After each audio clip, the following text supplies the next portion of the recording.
On va parler un peu de tout ça. On va parler de la venue de Jésus ce matin. On a passé cette période de l'Avent et j'aimerais rappeler que oui, chacun, à sa manière, on a célébré la naissance de Jésus. Alors, certains rabat-joie nous disent qu'un chrétien ne doit pas célébrer Jésus. Ils prennent leurs responsabilités et ils font ce qu'ils veulent. Il ne nous appartient pas de juger. Et dans certains foyers, Noël, c'est que une fête commerciale, c'est que Noël. Il y en a même pour qui, je parlais avec un musulman par exemple, qui me dit oui, on a fait une fête pour les enfants, c'est une fête de la famille, c'est pour les enfants. Ils ne célèbrent pas Jésus et ça se comprend, on respecte tout ça. Certains même qui sont totalement athées ont quand même fait la fête. C'est l'occasion de s'offrir des cadeaux. On croit en rien, mais on s'offre des cadeaux. Ça, on croit aux cadeaux.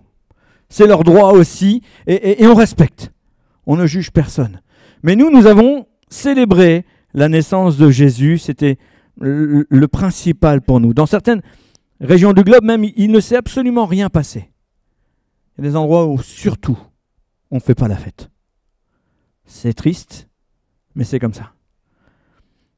Partout, en tout cas, les chrétiens ont célébré, je pense, la naissance de Jésus. C'est ça qui compte, qui était important. Mais je me suis posé une question. On est au moment de l'accouchement. Marie pousse une dernière fois, le bébé sort. Qu'est-ce qui se passe juste après ? Bien, juste après, la logique voudrait que Jésus ait pleuré. Il a crié et il a pleuré. J'imagine que comme tous les bébés, il a dû pleurer. Un bébé qui ne pleure pas, est-ce que c'est vraiment un bébé ? Même les faux bébés pleurent, les poupées. Donc on a bien cerné une chose, c'est que si on veut que ça ressemble à du vrai, il faut au moins que ça pleure. D'accord ? Donc Jésus, il a dû pleurer. Et vous savez ce qui fait pleurer le bébé à la naissance ? C'est la première respiration. Ce n'est pas vraiment l'oxygène. Certains disent que ça vient brûler. Alors, un texte que j'ai copié-collé. Hein. Quand il arrive enfin à l'air libre, la première respiration de bébé se déclenche automatiquement. L'expiration qui suit chasse le liquide des poumons, le peu de liquide amniotique qui pourrait rester dans les poumons, chasse le liquide des poumons et fait vibrer au passage les cordes vocales. C'est le premier cri de votre bébé. Voilà. Et selon la Bible, selon le Nouveau Testament, combien de fois Jésus a pleuré ? Est-ce que vous savez ? C'est écrit combien ? 2, 3, 4, 12. Il est écrit 3 fois que Jésus a pleuré. Mais, dans les évangiles, ce n'est écrit que 2 fois. On va regarder ces textes ensemble, et c'est ce sur quoi je me suis arrêté ce matin, parce que sans doute qu'il a pleuré plus que ça. Sans doute, après tout, c'était un homme aussi.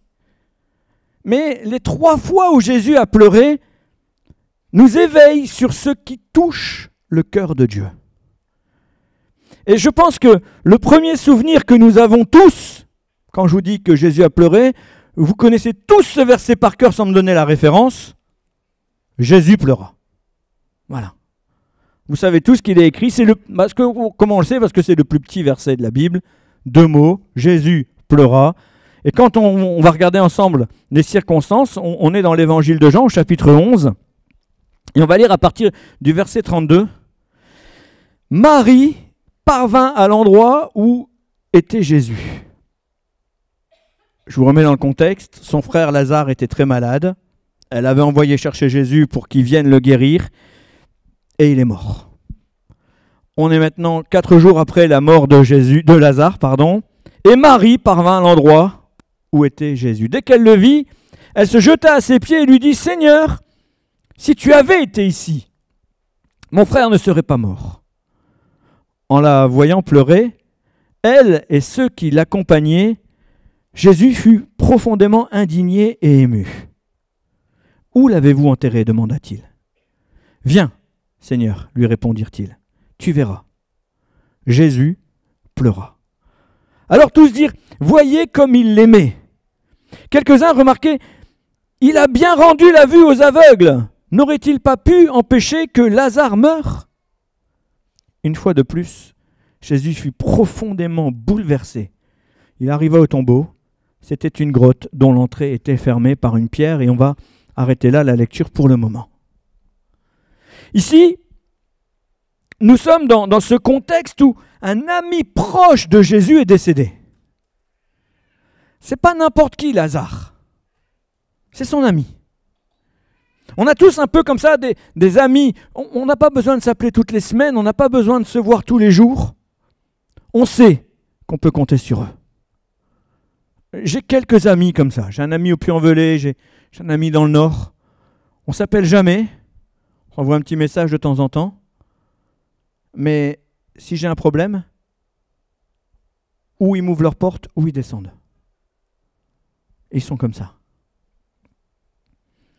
Et ici, Jésus arrive et quand Marie le voit, lui fait le reproche. Si tu avais été ici. Ce qu'elle ignore à ce moment précis, au moment où elle lui fait ce reproche, c'est que Jésus a un plan. Jésus n'ignore absolument rien de ce qui s'est passé. Et même, le reproche n'est pas du tout fondé, parce que dans le plan, eh bien, le moment où Jésus est prévenu que Lazare est malade, il est probablement déjà mort. Au moment où il est informé, il est déjà trop tard. Comment on peut en être sûr? Eh bien, quand on lit le verset 6, toujours dans l'évangile de Jean, on lit « Après avoir appris qu'il était malade, il resta encore 2 jours à l'endroit où il se trouvait. Et quand il arrive, au verset 17, à son arrivée, Jésus apprit qu'on avait enseveli Lazare depuis 4 jours déjà. » Alors, quel est le timing?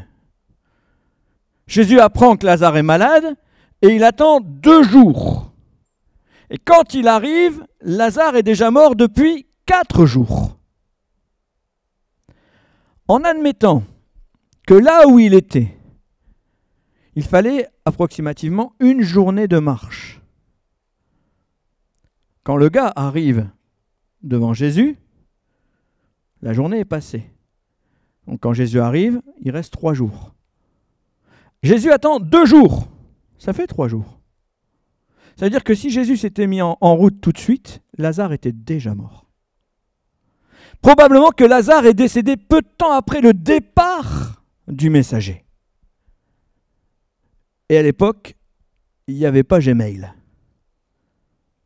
Jésus n'était pas connecté. En tout cas, pas avec un smartphone. Il était connecté d'une autre manière, bien plus efficace, jamais de problème de réseau, avec son Père.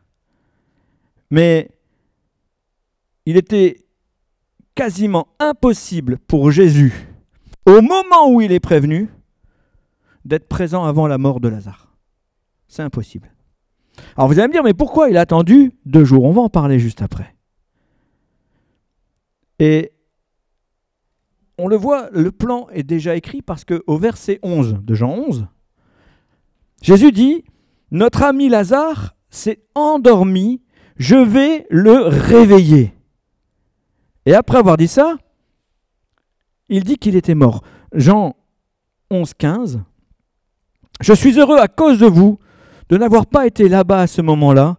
Cela contribuera à votre foi, mais maintenant, allons auprès de lui. » Si je détaille autant cette histoire, c'est parce que j'aimerais qu'on comprenne le contexte dans lequel tombe ce verset. Jésus pleura. C'est quoi le contexte? Jésus sait parfaitement que Lazare est malade. Quand on vient lui dire, il sait parfaitement qu'il est déjà mort, il annonce qu'il va le réveiller. Et pourtant, quand il arrive au tombeau, il pleure.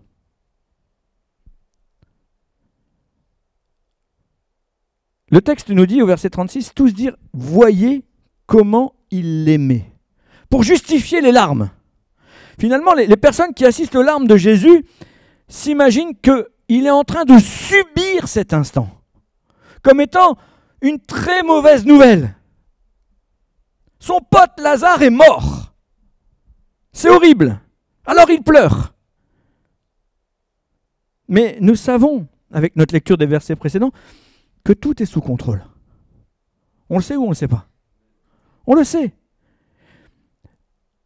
Il faut bien comprendre que, pour se remettre dans le contexte, à l'époque, on s'imaginait que quand une personne décédait, son âme errait pendant 3 jours, son esprit pendant 3 jours, avant de partir définitivement. C'est-à-dire que durant ces 3 jours, elle avait encore une occasion de réintégrer son corps.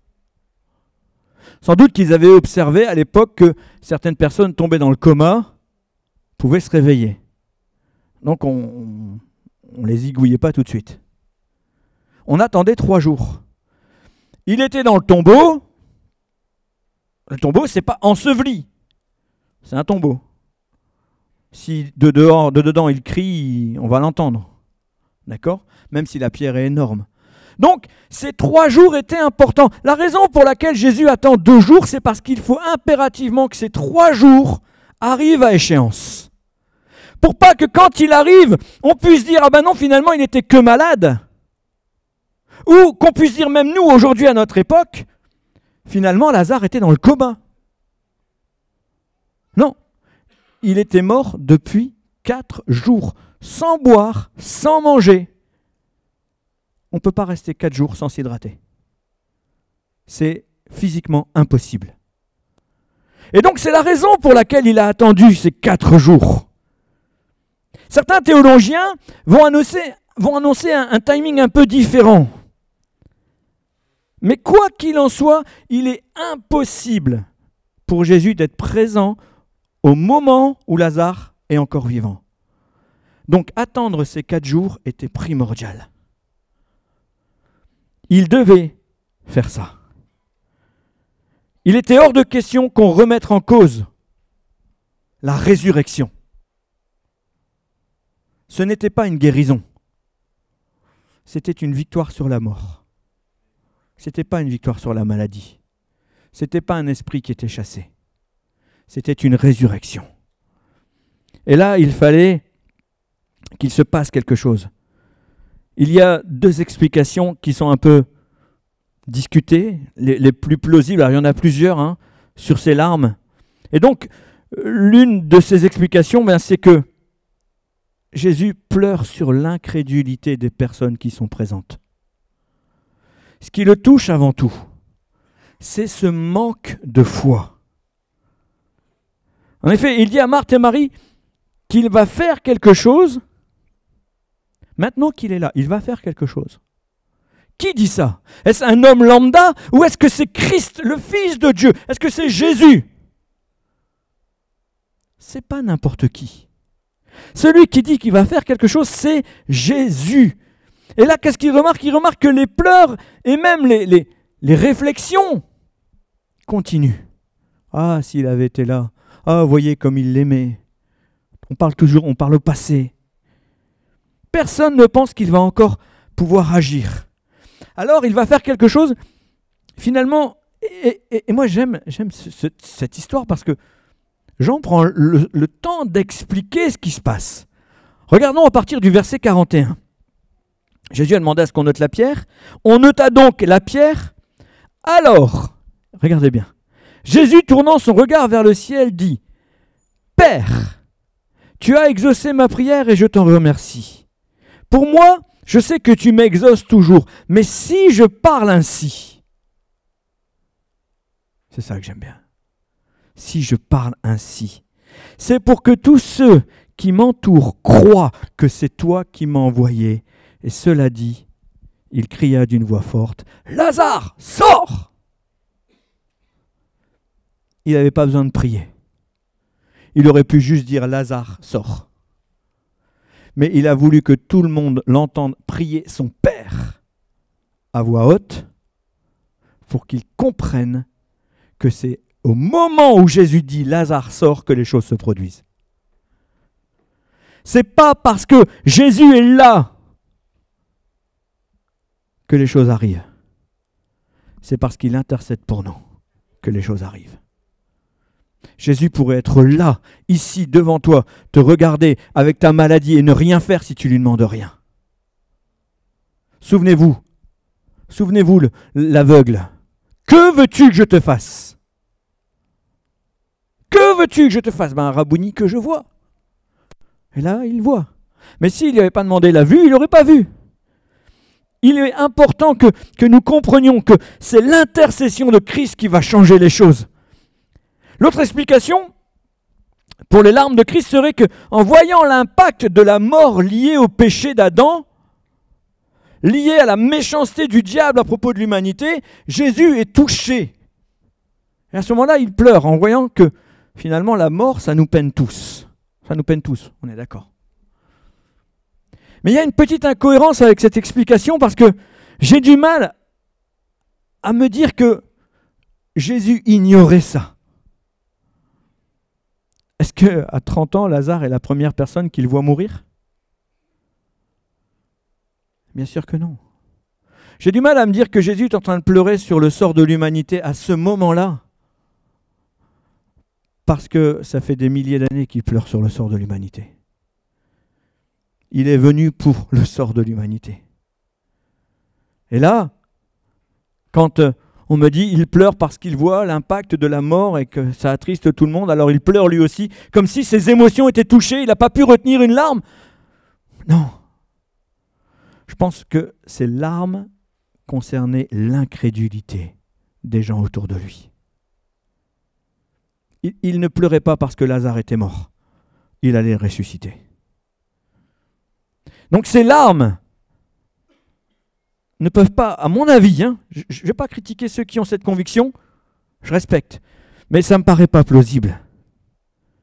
Et celle qui me paraît plus probable, c'est ce manque de foi, d'autant que il le précise au verset 15. Est-ce que tu peux remettre le verset 15? Il le précise bien dans ce verset. Cela contribuera à quoi? À votre foi. Cela contribuera à votre foi. Vous manquez de foi. La raison pour laquelle Jésus est venu est de nous réconcilier avec le Père. Il est primordial que notre foi en lui soit sans faille. Si notre foi manque de profondeur, si notre foi manque d'impact, ça l'attriste. Ça l'attriste profondément. On doit croire qu'il a autorité sur toute chose et même qu'il a autorité sur la mort. C'est ce que l'apôtre Paul nous rappelle dans 1 Corinthiens 15, au verset 15. Il nous dit, il y a plus. S'il est vrai que les morts ne ressuscitent pas, puisque certains pensaient que les morts ne ressuscitaient pas, relisez Corinthiens 15, c'est l'évangile condensé. S'il est vrai que les morts ne ressuscitent pas, nous devons donc être considérés comme de faux témoins à l'égard de Dieu. En effet, nous avons porté témoignage que Dieu a ressuscité le Christ d'entre les morts. Mais s'il est vrai que les morts ne ressuscitent pas, il ne l'a pas fait. Je vous pose la question ce matin. Est-ce que les morts ressuscitent? Est-ce que tu le crois? Parce que si tu en doutes, alors tu as un problème avec la doctrine. Tu as un problème avec la parole de Dieu en elle-même. Toute notre foi est basée sur la résurrection de Christ et sur sa capacité à ressusciter les morts. Nous ne mourrons pas comme les autres peuvent mourir si nous marchons dans les voies de Dieu. La vie éternelle et la résurrection de Christ sont la base de tout le christianisme. Si tu en doutes, Jésus pleure. Pour lui, tu passes à côté de l'essentiel. Parce que si tu ne crois pas qu'après la vie, après la mort, il y a une vie, alors sur quoi tu bases ta foi? Notre foi se base pour la vie éternelle. Nous savons que l'âme ne meurt pas. La deuxième fois que Jésus a pleuré, dans les évangiles, on la retrouve dans l'évangile de Luc au chapitre 19. Et là, il a pleuré sur Jérusalem. Regardons le texte, les versets 41 et 42. Quand il fut arrivé tout près de la ville, il l'embrassa du regard et pleura sur elle. Ah, dit-il, si seulement tu avais compris toi aussi, en ce jour, de quoi dépend ta paix. Mais hélas, à présent, tout cela est caché à tes yeux. Jésus sait que la nation d'Israël, que Jérusalem, attend le Messie. Il est parfaitement conscient qu'ils attendent un Messie libérateur, un Messie politique, un chef de guerre, un homme d'État, un libérateur pour la nation. Et il pleure, non pas parce qu'il voit l'état de Jérusalem, il pleure parce qu'à ce moment-là, personne n'a compris la portée de son message. Et quand je dis personne, même ses propres disciples n'ont pas compris la portée de son message. Quand il arrive à Jérusalem, tout le monde, tous ceux qui pensent qu'il est le Messie, s'attendent à ce Messie libérateur. Personne n'attend le Messie libérateur des âmes, le sauveur des vies.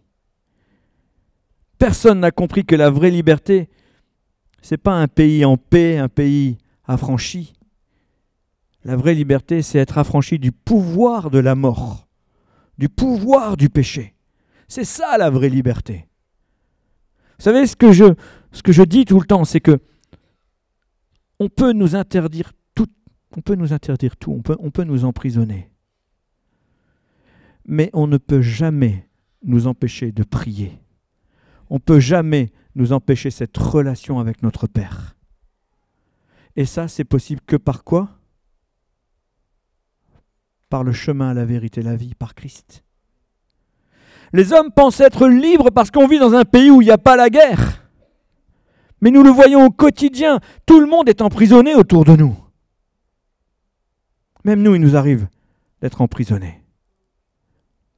Mais Christ nous affranchit de toutes ces choses. On n'a pas besoin de quoi que ce soit pour nous approcher de lui, prier, être en communion avec Dieu. C'est ça que Jésus est venu faire. C'est ça que Jésus est venu établir. Il est venu établir cette connexion. Quand il arrive à Jérusalem, ce qu'il aimerait, c'est que tout le monde comprenne qu'il est venu établir entre toi et lui une reconnexion avec Dieu. Et les gens le voient, le jaugent, le jugent. Ils vont le battre et ils vont le crucifier parce qu'il ose prétendre qu'il est Dieu. Même ses disciples n'ont pas compris. Il va alors annoncer ce qui va arriver à Jérusalem dans à peu près 40 ans. La ville et le temple, tout ça sera détruit. Et il pleure parce qu'il sait qu'à ce moment-là, des centaines d'hommes, de femmes, d'enfants vont mourir en passant à côté du salut. Parce qu'ils ne vont pas le recevoir. Alors, bien sûr, il va arriver les persécutions et il y aura déjà à peu près 8-10 000 personnes qui seront sauvées. Mais lui, ce qu'il voulait, c'est que toute la nation soit sauvée. Et il pleure sur Jérusalem, non pas parce que la ville va être détruite, mais il pleure le grand nombre de morts sans Christ. Ces âmes qui vont passer l'éternité à l'endroit où il ne veut pas qu'ils aillent. Passer l'éternité en enfer parce qu'elles n'ont pas reçu son message. Et Christ ne peut pas se résoudre à ça. Il va mourir pour eux. Et ils ne vont pas le recevoir. C'est presque à se demander, mais pourquoi est-ce que je vais mourir ? Et c'est ça qu'on pourrait se dire. Mais la tristesse de Jésus témoigne d'une seule chose en fait. Elle témoigne de la profondeur de son amour et de sa compassion pour les âmes en général. Ces larmes ne sont pas des larmes, encore une fois, d'émotion. Ce sont des larmes de tristesse, une profonde tristesse, parce que ces âmes ne le reconnaissent pas comme étant le sauveur de leur âme. Il dit, ah si seulement tu avais compris toi aussi en ce jour de quoi dépend la paix. Et toi et moi, de quoi dépend ta paix? Ta vie même, de quoi elle dépend? Jésus n'a pas changé. Je dois reconnaître que parfois, même avec Jésus, c'est compliqué. Non? Ah, si c'est pas compliqué, vous êtes bénis. Mais Jésus te visite et il veut le meilleur pour toi. Arrêtons-nous un instant sur ce qui motive les religieux de l'époque. Qu'est-ce qui les motive? Eux, ce qui les motive, c'est la Torah et le Talmud, la loi et la tradition. Si on s'arrête à ça, alors tout ce qu'ils disent, tout ce qu'ils font, ils ont raison. Mais finalement, d'être aussi bornés, ça les emmène vers la perdition. Parce que cette loi, et c'est l'apôtre Paul qui va nous révéler dans l'Épître aux Romains, cette loi n'est pas donnée pour être suivie stricto sensus. Cette loi, tu n'es pas capable de l'appliquer entièrement à ta vie. Et si tu failles à un seul instant, s'il y a une faille dans ta vie, à un seul moment dans cette loi, alors tu es perdu. S'il y a une seule chose dans la loi que tu n'as pas respectée, que tu ignores peut-être, alors tu es perdu. Vouloir vivre par la loi, c'est pure folie. Il n'y a pas de salut avec la loi. La loi n'a donc pas été révélée pour le salut. La loi a été donnée pour révéler le péché, pour que tu comprennes que tu aies besoin du salut. C'est ça que Jésus est en train de leur dire depuis 3 ans et demi. Mais ils sont bornés par leur tradition, leur religion. Ils veulent obéir à ces choses-là. Le seul vrai problème, c'est qu'ils ont la connaissance, mais ils n'ont pas la compréhension. Ils connaissent tout un tas de choses, mais ils n'y comprennent rien. Il est là le problème. Ah, si seulement tu avais compris.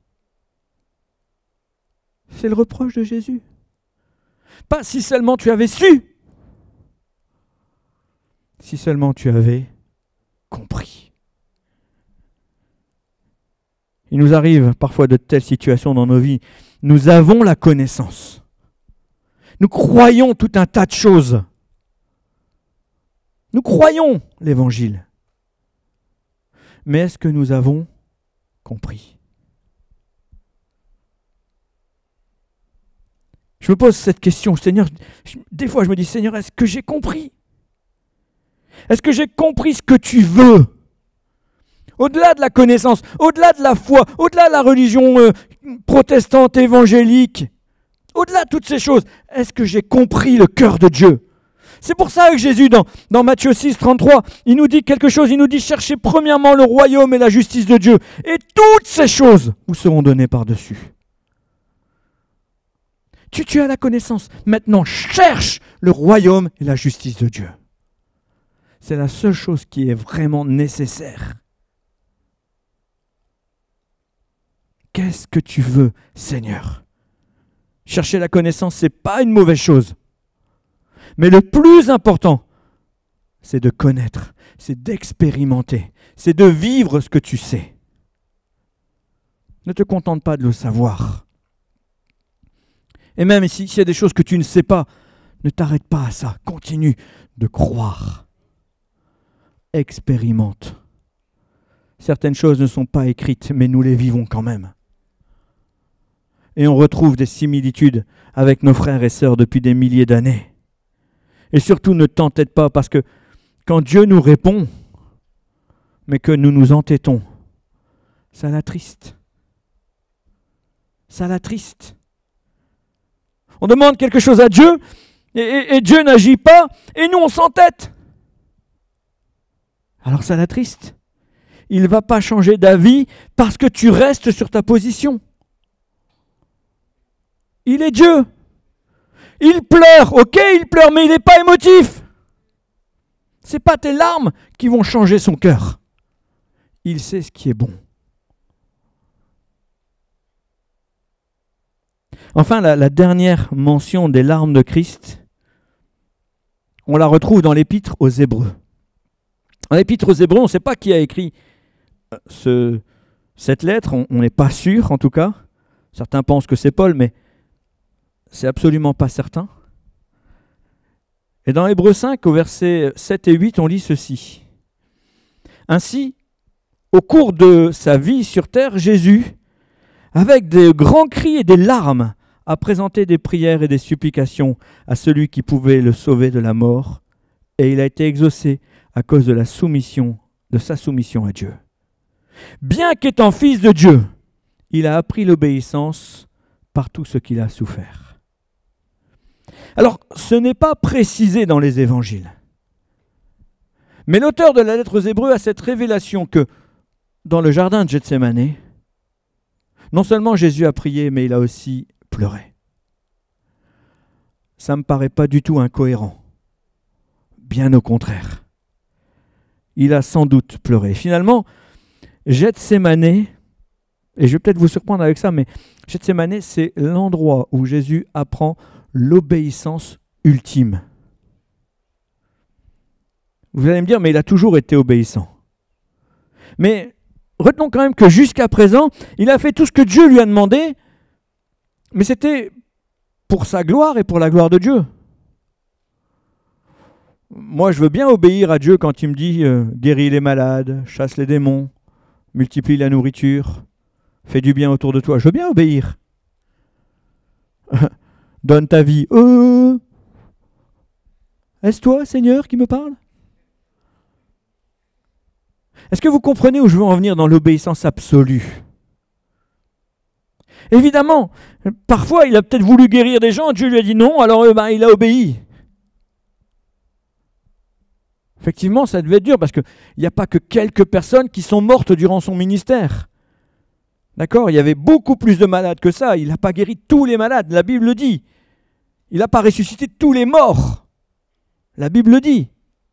Mais n'empêche que, à ce moment-là, il est dans le jardin de Gethsémani et il sait que les heures qui vont arriver sont compliquées.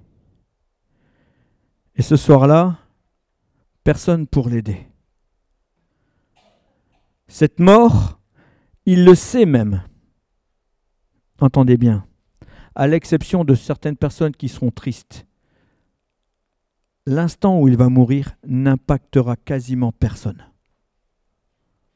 Il va mourir dans la quasi-indifférence. Est-ce qu'on est bien conscient de ça? Qu'au moment où il est sur la croix, il est jugé, on le crache dessus, on le juge, on le condamne, on lui lance des insultes, on lui dit même « sauve-toi toi-même ». Des centaines de personnes à qui il a fait du bien sont là aux alentours. Mais au pied de la croix, il n'y a que sa mère et Jean. Il meurt dans la plus grande indifférence. Il va mourir dans...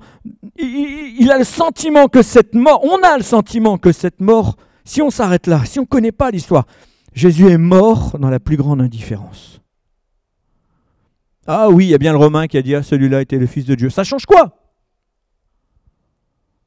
C'est bien de l'avoir dit, il était peut-être temps de le reconnaître. N'empêche qu'il est mort. Et alors qu'il est dans le jardin de Gethsémani, Marc 14, 36 nous dit « Abba, Père, pour toi tout est possible. Éloigne de moi cette coupe. Cependant, qu'il arrive non pas ce que moi je veux, mais ce que toi tu veux. » Sa prière à ce moment-là, il éprouve la plus grande des angoisses. Et c'est là où il fait preuve de l'ultime obéissance, d'accepter ce sacrifice, quoi qu'il en coûte. C'est ce soir-là où il va témoigner pour nous de son obéissance absolue. Ces larmes ne sont pas pour la mort.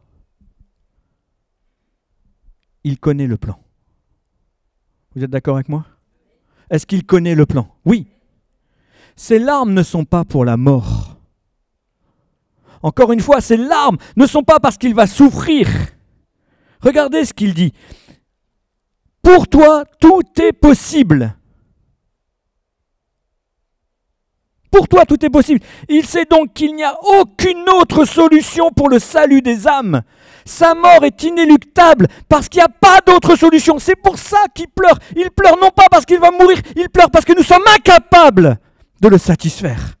Il pleure parce que nous sommes incapables, sans lui, de passer l'éternité avec lui. Si lui, il ne fait pas ça, il ne se passera rien pour nous. C'est ça qui l'attriste. Là, on peut dire qu'il est en train de pleurer sur le sort de l'humanité. Dans Gethsémane, c'est l'instant ultime de l'obéissance parce qu'il sait, bien sûr il va mourir, bien sûr il va souffrir et il va prendre des coups, il va saigner, on va l'humilier, on va lui cracher dessus, on va lui faire mal. Il va passer des heures horribles sur une croix, il va mourir. C'est écrit. Mais il sait qu'il va ressusciter. Il sait qu'après c'est la victoire finale. Mais s'il pleure, c'est parce que le diable a cette emprise sur toi, sur moi, sur nous. Si facile. Et il sait que sans lui, on n'est pas capable de nous en sortir. Les larmes de Christ, à ce moment-là, c'est pas pour sa mort, c'est pour ta vie. Et son obéissance, à ce moment-là, le mène à la perfection dans tout ce qu'il a fait, allant jusqu'à offrir sa vie en obéissance. Hébreux 5,9 nous dit « C'est parce qu'il a été ainsi amené à la perfection qu'il est devenu pour tous ceux qui lui obéissent l'auteur du salut éternel. » L'auteur du salut éternel. Pour qui? Pour qui? Remets le verset d'avant. Ah non, non, voilà, c'est écrit là. Pour tous ceux qui lui... C'est dur à dire, hein? C'est écrit, hein? Il est le souverain sacrificateur selon l'ordre de Melchisédek. C'est ce que le passage nous dit. Non pas pour tous les hommes, non pas pour l'humanité. Souvent, on dit que Jésus est le sauveur de l'humanité. Jésus n'est pas le sauveur de l'humanité. Il est le sauveur de tous ceux qui lui obéissent. Est-ce qu'on entend ça? Parce que bien souvent, on s'arrête sur cette réalité. Bien sûr, si tu as Christ, alors tu es sauvé. On dit souvent que le salut pour tous les hommes, c'est le corps et le sang de Jésus qui ont coulé. Oui, mais ça ne s'arrête pas là. Il n'y a pas que la part de Christ. Il y a aussi ta part à toi. Qu'est-ce que tu en fais? Et c'est ça qui est dur. Est-ce que nous mesurons l'impact que ça a sur notre propre existence? Nous pensons que on a Christ, alors on est sauvé. Ça ne suffit pas. Et d'ailleurs, ici, l'auteur de cet épître n'est pas du tout en opposition avec la pensée de Dieu. Parce que vous allez me dire, oui, mais Jésus veut que tous les hommes soient sauvés. Oui, il veut que tous les hommes soient sauvés. Mais pas au détriment de n'importe quoi. Regardez ce qu'il a dit dans le Sermon sur la montagne, Matthieu 7, 21. Pour entrer dans le royaume des cieux, il ne suffit pas de me dire Seigneur, Seigneur. Il faut accomplir la volonté de mon Père céleste. La version Louis II nous dit, tous ceux qui me disent Seigneur, Seigneur n'entreront pas, mais celui-là seul qui fait la volonté de mon Père qui est dans les cieux. Tu ne peux pas aller plus loin avec Christ s'il n'y a pas une part d'obéissance. Alors obéir à quoi? Je vous l'ai toujours dit, Dieu n'est pas sentimental et il ne va pas agir selon nos émotions. Mais le Nouveau Testament nous parle des 3 fois où les larmes de Jésus ont coulé. Et à chaque fois, ces larmes n'étaient pas liées à ses émotions ou à une tristesse émotive, une tristesse de cœur. Sa tristesse était divine de voir l'homme perdu. Quand Jésus pleure, le Père pleure, le Saint-Esprit pleure. C'est toute la Trinité qui pleure. Non pas pour Lazare, non pas pour Jérusalem pour l'humanité entière. Les larmes de Christ ne sont pas des larmes émotives. Elles coulent face à la dureté de l'homme. Si seulement tu avais compris. Est-ce que nous sommes capables de laisser Dieu nous expliquer? J'ai remarqué que très souvent, on s'arrête à ce qui me concerne. Je vis quelque chose parce que moi, le moi, est impacté négativement ou n'est pas impacté positivement, alors c'est nul. Alors que peut-être des centaines d'autres personnes sont touchées, sont bénies. Ça me rappelle ces moments où, parce que ça m'est arrivé aussi, ces moments où j'étais dans une réunion et il y avait un temps de louange extraordinaire. Et moi, j'étais dans mes pensées, je vivais absolument rien à ce moment-là. Et je me disais, elle est nulle cette louange. C'est nul, il ne se passe rien. Pourtant, tout le monde autour de moi vit quelque chose. Et le problème, il est où? Est-ce qu'on est capable d'essayer de comprendre d'abord Dieu? Est-ce que Dieu, tu es touché par ce qui me touche? Est-ce que tu es béni par ce que je vis? Et si la réponse est non, dans ce cas-là, il faut se poser des questions et ne pas s'entêter. Très souvent, on s'entête. Très souvent, on négocie avec Dieu. Il y en a un qui a essayé. C'est écrit. Il a essayé. Abraham, devant Sodome et Gomorrhe, a essayé de négocier. Mais la suite de l'histoire nous montre que Dieu écoute ta négociation, mais il sait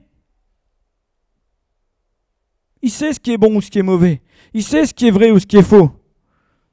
Il sait que ça n'aboutira à rien. Mais il écoute. Mais il ne change pas son cœur. Parce qu'il est Dieu. Si seulement tu avais compris. Est-ce que nous comprenons Dieu? Combien de temps perdu, combien d'argent perdu, combien d'énergie perdue pour faire tout un tas de choses qui ne touchaient pas le cœur de Dieu? Combien de fois nous avons essayé de satisfaire Dieu autrement qu'en lui obéissant tout simplement? Parce que souvent c'est comme ça. On essaye de satisfaire Dieu. Moi je suis triste quand je vois toutes ces processions, tous ces chemins de croix, ces hommes qui vont jusqu'à se déboîter des épaules, se faire des scolioses parce qu'ils portent des statues dans les rues. Quel intérêt? Ça ne touche pas Dieu. Enfin, ça le touche. Mais des larmes coulent. Si seulement tu avais compris, tu ne ferais pas toutes ces choses. J'en conviens, ce n'est pas toujours évident de savoir exactement ce qu'il veut, mais la majorité d'entre nous, la majorité des hommes, je ne parle pas des chrétiens de Marguerite, nous on est différents, c'est qu'on ne cherche même pas à comprendre. On est tellement sûr de nous, on est tellement convaincus d'avoir raison, à l'image de ces pharisiens, pour qui il était impossible que cet homme, aussi parfait soit-il, soit Dieu. C'est pas normal. À l'image de ces religieux aujourd'hui qui nous disent que Dieu ne peut pas avoir de fils, enfin. Et pourquoi Dieu aurait un fils avec une femme? À l'image de ces gens qui s'imaginent que Dieu n'est pas suffisant, alors ils en ont des centaines de milliers. Un pour ceci, un pour cela, un pour ceci, un pour cela. Ces hommes et ces femmes qui se confient en leurs petites pastilles quand ils conduisent. Vous savez, il y a Saint Christophe qui est là. C'est bon, Saint Christophe me protège. Dieu, tu peux t'occuper d'autre chose. Il y a Saint Christophe qui est là. À l'image de ces gens qui se disent il n'y a pas de Dieu. Ils n'ont rien compris. Ils s'appuient sur leur intelligence, ils s'appuient sur leur connaissance. Mais qu'est-ce qu'ils vont dire quand ils vont arriver au ciel? Parce qu'ils vont arriver au ciel. C'est pas parce que tu dis qu'il n'y en a pas, qu'il n'y en a pas.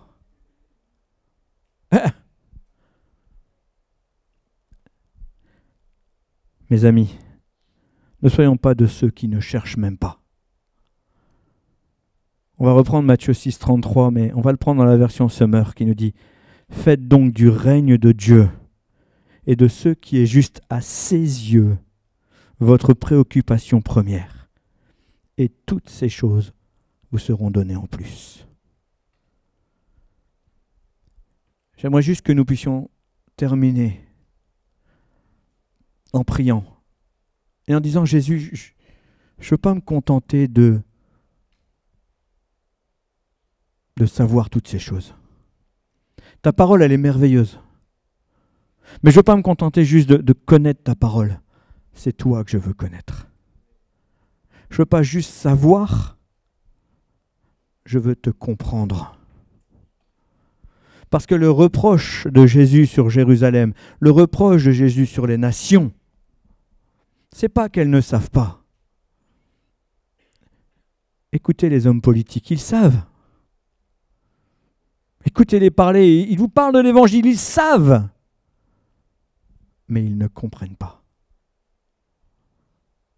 Est-ce qu'on peut prier en disant à Dieu, aide-moi à comprendre. Quel est ton cœur? Quelle est ta volonté pour ma vie? Quelle est la voie que je dois suivre afin que je ne m'entête pas? Père éternel, avant toute chose, je te rends grâce pour qui tu es et pour ton cœur de Père à l'égard, non seulement de ma propre existence, mais à l'égard de toutes les nations, de tous les hommes, les femmes, toute l'humanité, Seigneur. Je te suis tellement reconnaissant pour ton cœur de Père. Aide-moi, Seigneur, à mieux comprendre ton cœur de Père. Je ne veux pas m'arrêter à la connaissance, parce que avec ma connaissance, je juge, et avec mon jugement, je m'égare.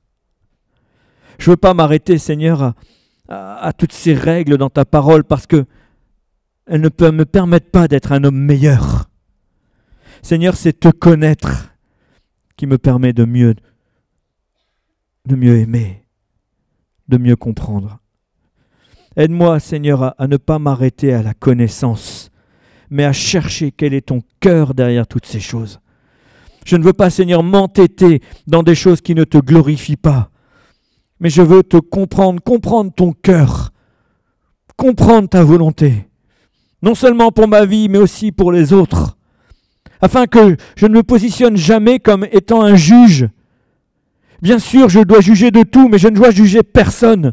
Et Seigneur, en conséquence, je ne veux pas que mon âme se laisse souiller par des jugements sur les uns, sur les autres. Aide-moi à comprendre ton cœur de Père. Tes larmes ont coulé quand tu as vu notre incrédulité. Tes larmes ont coulé quand tu as compris que nous n'étions pas à la hauteur. Et tes larmes ont coulé quand tu as évoqué notre connaissance sans te comprendre. Père, aujourd'hui, nous te demandons, Seigneur, de nous aider à mieux te comprendre. Je suis navré pour toutes les fois où je t'ai fait pleurer, Seigneur. Je te demande sincèrement pardon au nom de Jésus. Je pourrais évoquer le fait que je n'ai pas compris. Mais Seigneur, je n'ai aucune excuse devant toi. Aussi, je te demande pardon. Mais je te demande, Seigneur, dorénavant de toujours m'aider à mieux te comprendre. Seigneur, qu'en toutes circonstances, je puisse arrêter de m'entêter afin de comprendre ton cœur de Père, de suivre tes voies, chercher premièrement le royaume et la justice de Dieu. Et je sais que toutes choses me seront données par-dessus. À toi la gloire, à toi la louange, à toi l'adoration. Merci pour qui tu es au nom de Jésus. Amen.